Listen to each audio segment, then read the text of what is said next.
ممکن است تشخیص حقیقت از دروغ تنها با حواس بیرونی سخت شود. در اینجا راهنمایی ماست. همه چیزهایی که رخ میدهد رو بدون درگیر شدن مشاهده کنید. اجازه ندید انرژی شما به هر داستان یا شایعی هیجان انگیز کشیده بشه. بدانید که بسیاری از آنچه که میبینید یک توهم ساخته شده است، نمایشی طراحی شده برای برانگیختن واکنش‌های احساسی. اما ایمان همان دانستن که نور در درون تو زنده است، پایه و بنیان زمین نوین است. هر بار که این حقیقت رو تایید میکنی درخششت بیشتر میشه.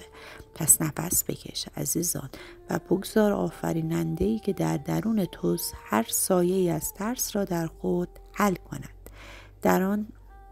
در این جهان قانونی مقدس وجود داره که جویندگان مسیر معنوی به تدریج درک میکنند. قانون تسلیم الهی به زمان ساده یعنی رها کردن چنگ ذهنی از اینکه زندگی چگونه باید پیش بره و اجازه دادن به هوش بی نهایت که نتایج رو سامان میده. ایگوی انسانی از روی ترس ساخته است که واقعیت ها رو به صورت وسواسی کنترل کنه، برای هر نتیجه برنامه ریزی تلاش و تقلا کنه. اما در این انرژی های نو چنین کنترل اجباری و مقاومت فزاینده روبرو میشه. شاید متوجه شده باشید که هرگاه سعی میکنید موقعیت رو بیش از حد دستکاری کنید یا درباره هر جزئیات کوچک وسواس به خرج دهید، اوضاع در هم میپیچد و استرس بالا میره.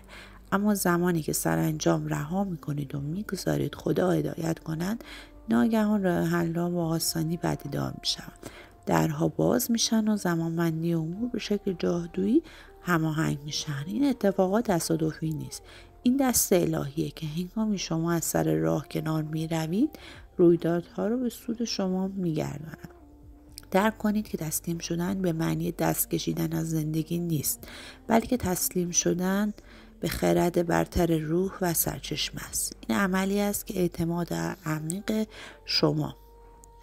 باور کنید که کائنات نیازهای واقعی و خیر برتر شما رو بهتر از ذهن محدود انسانیتون میدونن. مثال زیبا تجربه جمعیتون. مادری فداکار برای نجات پسر بیمار خود تا سرحد توان تلاش میکرد تا اینکه دریافت تقلاهایش بی ثمر است. در لحظه از فیض پسرش را به دستان عشق الهی سپرد.